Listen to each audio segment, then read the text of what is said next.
3 things about this week. 1, we are reviewing the good that has been steadily growing in our life. We're reviewing it so we can understand what to keep nourishing and maybe what to let compost. 2, we are not arguing with trolls or bots. We're not doing it. Cut it out. Don't go there. 3, we're ending the week with a lot of confidence and optimism. I know. Who knew? So there's one other thing that I want you to know, and that is that we have 12 all new sleep stories. Listen, if you've done the breakthrough course, you know how obsessed I am with good quality sleep. I don't even set an alarm. Personally, since COVID, I have not set an alarm. And that's not because I shouldn't, quote unquote, get up earlier than I do.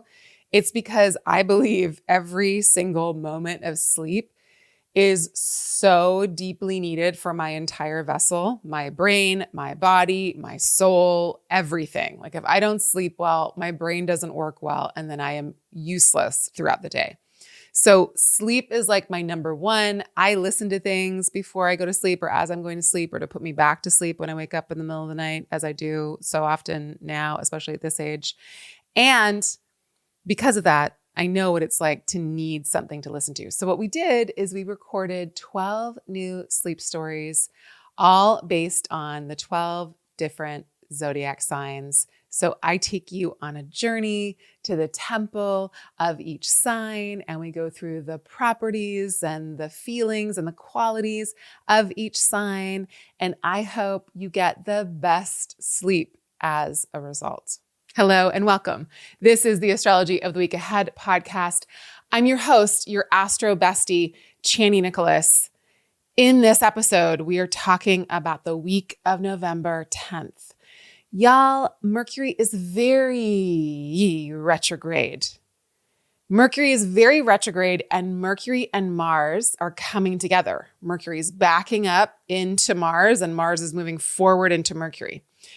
The thing to remember about Mercury is it's only as jazzed as whoever it's hanging out with. Mars in Sagittarius is super jazzed. It goes forth at a great gallop. Why? Because Sagittarius is a sign whose style is to move with great confidence and bravado sometimes, especially when Mars is there.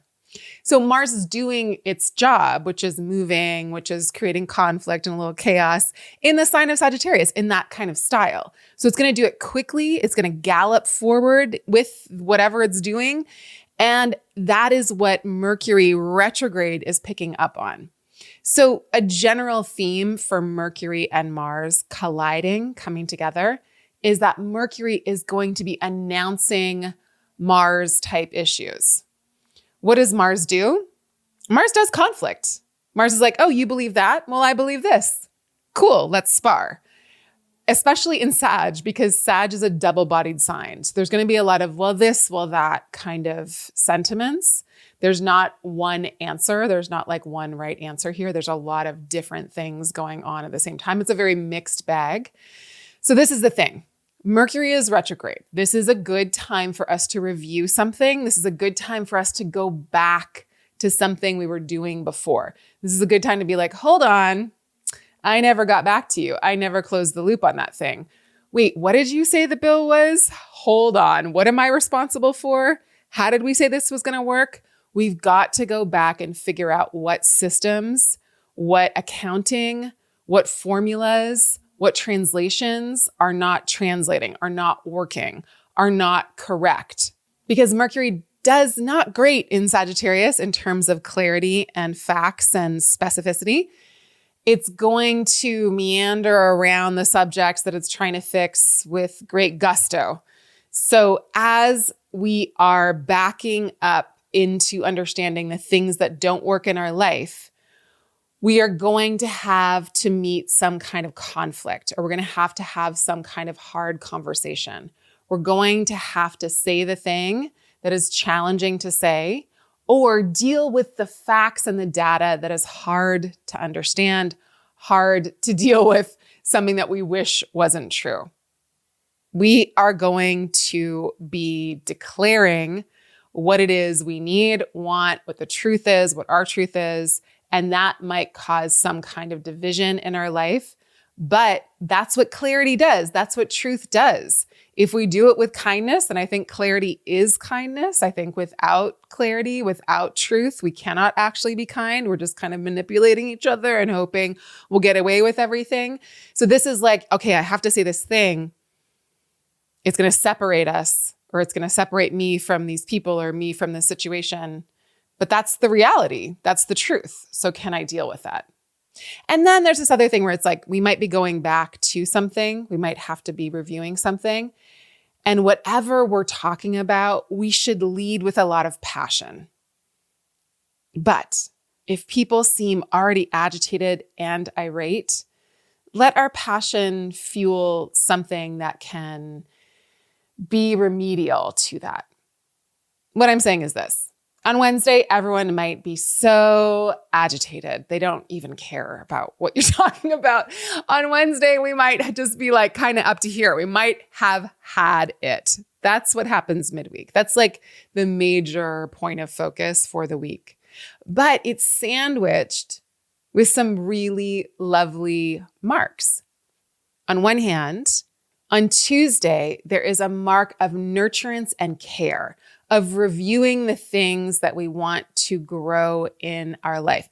Jupiter stations retrograde. This is not a big deal. It's not a big deal for Jupiter to be retrograde because basically Jupiter is retrograde half the year always. So it being retrograde isn't a big deal. But what happens when it stations retrograde is that it pulls focus. So the week-ish that it stations retrograde, there's going to be a focus on Jupiter and Cancer themes, like feeding people, like making sure people have food. If that's food stamps, then that's food stamps. What are we doing to make sure people are fed and nourished and have the nutrients they need? What are we doing en masse as a collective, no matter what the powers that be are doing? What are we doing en masse as a collective to make sure that mutual aid is a part of our everyday life? How am I making sure that my neighbors down the street, across the street, beside me, across town have what they need? That's how we build a really strong society. That's how we build a really strong community. That's how we build a really strong framework. Because if we are all fed and we all feel like we're cared for, we're going to want to feed and care for those that aren't, that are right beside us. It is something that, is its own positive feedback loop. So because part of Jupiter and Cancer significations are about uprisings and are about people coming together and being like, hey, this needs to happen. And because there's possibly some stories out there about people, governments not feeding their people or interrupting how people get fed, maybe administering subsidies to giant food corporations, but not feeding its people, not making sure that its people are being fed, things like that. I wonder if this week kind of coalesces, we coalesce, we gather around something to do with how people are being nourished, fed. This also has a lot to do with reproduction, folks that are pregnant, folks that do give birth. There's a focus here on Cancer themes, right? Cancer is about nourishment and feeding and what is gestating. Because Jupiter is exalted there, it is a good signature. But I think, having lived out half of the year, what we've seen that's positive, that is connected to this signature is, again, people uprising, people pouring onto the streets and being like, you cannot take my neighbors. You cannot abduct and kidnap and disappear people. These are my neighbors. This is my community. And we've seen that across the United States. We've seen uprisings like, saying that we will not have kings, really across the world. So there's a lot of outpouring and there's a lot of uprising that has been happening in the year 2025. Who knew? The stars did, the planets did. But because Jupiter's stationing retrograde, I think collectively for all of us to be thinking about like, okay, what are some real next steps here? If we are in a situation collectively that is untenable and where people are suffering, then why would I invest in the holiday season in like normal everyday, like everything's fine capitalism? Why wouldn't I instead invest in things that are actually trying to generate community wealth and well-being? For example, it's going to be like a different type of holiday season, I think. Okay, for you personally, Jupiter stationing retrograde signals a moment for you to be like, okay, how have I grown this year with Jupiter in Cancer? Where is Cancer in your chart? I need you to go listen to your reading. I need you to go reread your Jupiter in Cancer horoscope. I need you to understand where Jupiter is in your chart and how it's trying to encourage you to grow, how it's trying to foster a kind of nourishment and sustenance in your life. The other day, we were talking, my wife and I were talking, and I was like, I don't know how Jupiter in Cancer has really helped me. And she was like, oh, really? And I was like, yeah, I don't know, I guess. And I was, talking about the last time Jupiter was in Cancer and what happened for me. And she was like, And eventually I was like, what do you think? Because when she does that, I always know she's got something up her sleeve. She knows something I don't, which is most of the time. And she was like, well, as soon as Jupiter went into Cancer, you did that. And she listed this whole thing out for me. She like clearly articulated all of the things in my life that have catapulted me into like a new type of life. She was like, you literally changed your whole life, or your whole life shifted and opened up in all of these ways. She listed all of these things exactly when Jupiter entered Cancer. And I was like, oh yeah. So all that to say, you might not remember or have a perspective on yourself in your life. So if you need a little extra help, I hope you have somebody as wise as my wife is in your life that can reflect to you, a therapist, a teacher, your bestie, your cousin, whoever is like close to you and knows you and tracks you. Go to them and be like, okay, since June, do you know anything in my life that has helped me or has been better, has been a positive kind of mark? Like what has happened since June that has given me hope or that has helped me to flourish or helped me to experience life in a way that has been really positive for me? And again, if you know the part of your chart that Jupiter is in right now, that Jupiter is transiting through right now, it will help you tremendously because the house that it's in will describe the area of life that you've been going through this growth enhancing signature with. And it can be, again, very helpful to get some outside perspective on what has been happening internally. Because even when you're an astrologer and you talk about it all day long to everyone, you still miss how it happens in your own life. Like here I am being ungrateful for the ways in which Jupiter's transit through Cancer has monumentally shifted myself, my life, my happiness meter is like through the charts. Like, life is still hard and the world is still a garbage dumpster nightmare fire. But I have so much more joy and so many more blessings in my life. And so much has opened up to me literally since June. Like June is a literal marker of like, oh yeah, that a lot has come to pass, come to bear fruit. It's been really good. So I'm really glad I got that perspective because it helped me kind of like straighten up and straighten up maybe isn't right. It helped me be more aware of the gifts that I have, of the abundance in my life, more grateful, honestly, and to be grateful for the specificity of this Jupiter transit. Okay, so that happens Tuesday, but it's really like a whole vibe for really like the month of November because Jupiter's slowing down, stationing retrograde, and now it's going to backtrack in the part of your chart that contains Cancer. So we're going to review, okay, what has grown? Do we like this growth? Where did it get like overgrown? Like where do we need to maybe like cut it back, trim it, or I don't need to water that so much, or maybe that's a little too much fertilizer. Like I just need to chill out in this area of my life, but I could start watering over here. I could start growing over here. Or what do I want to do with this growth? This is a good time to start reviewing. Jupiter's going to be retrograde now for many months to come. It won't station direct until mid-March of 2026. So it's a long review. We're not going to review things every single day, but this is a general theme of like, okay, go back a little. Let me review things. How do I want to reorient so that the growth is happening along the lines of what feels like, yes, let's grow this. This is the thing that I want to grow. And then on Sunday, the sun makes a trine to Jupiter. And Sunday is ruled by the sun. The sun rules Sunday, Sunday. So it's just this really nice confidence boosting, mood lifting kind of signature. It's super quick. It is not long lasting.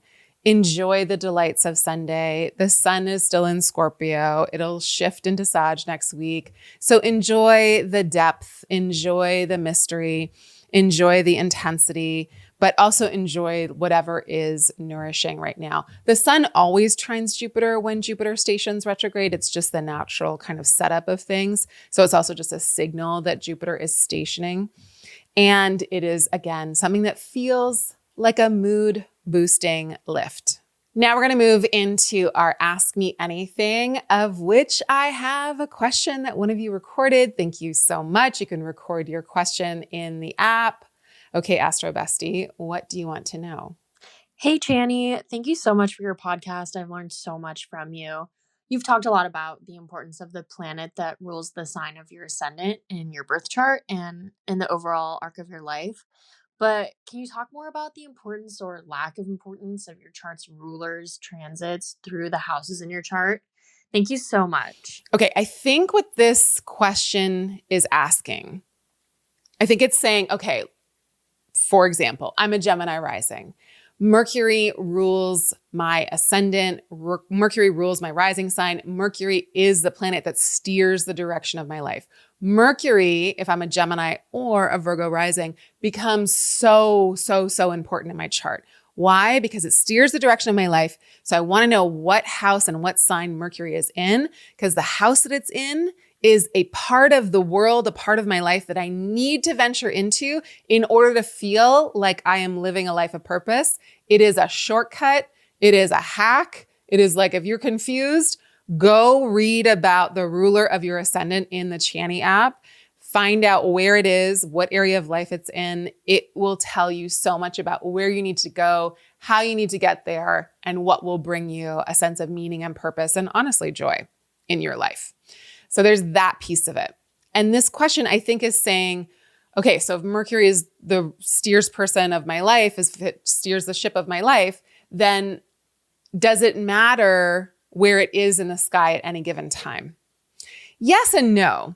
A of all, if your ruling planet is Mercury, or the moon or the sun, those planets or luminaries move really quickly. Sometimes Venus moves really quickly too. So Mercury is going to like zip through things, but you might notice that Mercury retrogrades are, and they happen regularly 3, if not 4 times a year, that Mercury retrogrades are specifically important periods for you. Not bad, not good, just like times where you go deep with something. And yes, when Mercury comes back into your first house or back into the signs that it does well in, it will feel good for you. Now, for people who have like Capricorn or Aquarius rising, Saturn's the ruler of your ascendant, and whatever it's doing, is important. Wherever it's transiting in your chart is important. And because those transits take longer, it's going to be a slower reveal. The main thing I'm concerned with is when planets transit the ruler of your ascendant. So say you have Gemini or Virgo rising. I want to know what planets are transiting your Mercury. So what planets out in the sky right now are at the same point or at a point in the sky that's in a relationship aspect to your Mercury. So is Jupiter trining your Mercury right now? That would be a really significant boost for you. That would be important. Is Saturn conjunct your Mercury right now? That would be really important. I want to know when planets are transiting the most important planets in your chart, especially when they're transiting the ruler of your ascendant. Why? Because that is the planet that steers the direction of your life. So if Saturn is conjunct the steers person, Saturn, the planet that feels hefty and heavy and like an obstacle, this might be a moment where you feel like really held in place. And you're like, what is going on? Like Saturn's opposing your moon and you're a Cancer rising. Like that is an important moment for you. It's going to feel more intense than if you weren't a Cancer rising, most likely. And then if like an outer planet like Uranus is like square your Mars and you are a Scorpio rising or an Aries rising, that is going to feel like there's a big change that's happening to the course of your life or to your life direction. It doesn't mean you go in a totally radically different direction, although maybe, but it means that there's something happening with the steers person of your vehicle of your life. Like say you're driving a car and all of a sudden somebody that's sitting right next to you blasts like the loudest, most disturbing music possible. That's going to like change the way you're driving the car. It might even get you to like jolt around a little bit. That's what a transit is like to the planet that steers the helm, that's at the helm, that's the steers person of your chart of your life. The planet that rules your ascendant is driving your life forward. So we want to know where it's going, but we want to know what planets are momentarily impacting it. Because if it's like, Neptune, is it intoxicating the steers person is there fog all of a sudden? Is it confusing you? If it's Venus, it'll be quick, most likely, unless Venus is retrograde. But is it bringing you somebody coming into the front seat that's like, hey, you're doing amazing. I love what you're wearing. You smell good. Like every planet has its own vibe. So I want to know the planets that are impacting the ruler of your ascendant. And you can find that out really quickly by going to the Chani app and looking in the transit section and just scanning it and being like, okay, Venus rules my rising sign, rules my ascendant. So is anything connected to my Venus right now? Is anything transiting my Venus right now? And then if you find something, you'll be like, okay, that planet, the nature of that planet is impacting the ways in which my life is being driven forward, or the ways in which I'm driving my life forward, or the ways in which I'm finding this path, right? Like it colors the ways in which the road appears or the environment, the weather, say. Okay, I hope that's helpful. And yes, it matters where that planet is as it's transiting through things. You might notice more or less that you do well when your planet out there is doing well, kind of divorced from how it's doing in your chart or what it's doing in your chart. And also, again, Cancer risings, Leo risings, and a lot of times Virgo and Gemini risings, those planets or those luminaries, they just move so fast. So like a Cancer rising person, like the moon changes signs every 2.5 days. So it's like, it's kind of too much to keep up with. So it's not the best general rule, but you will hear me say in the readings, like if you're Cancer rising and there's eclipses going on, chances are that's a big deal for everybody. But the moon it's a lunar eclipse. Like that might be an extra big deal, or every full moon might be an extra big deal for you as a Cancer rising, because you're just kind of like tuned in to that kind of thing anyways. Okay, I hope that's helpful. Please go to the app, go to the little menu thing, click on it and follow the directions and leave me a little voice memo, please. And thank you for doing it. Okay, y'all, that's it. Come back next week, because if this week lands or ends on a confident vibe, next week is total chaos. Next week, there's a new moon in Scorpio, which I love. It's always a little extra intense, a new moon in Scorpio. And also there is a opposition with Uranus between the sun and Mercury and the moon and Uranus. So it is a shock and awe kind of week. It is an awakening. There's also a Mercury cazimi. So there is a very, very poignant, loud, maybe even rude truth that comes to light next week. It's going to be very obvious whatever it is we haven't been listening to or we need to listen to, or whatever kind of secrets get revealed. It kind of feels like that next week, which I don't even know if I want to know any more secrets, but here we are. Here we go.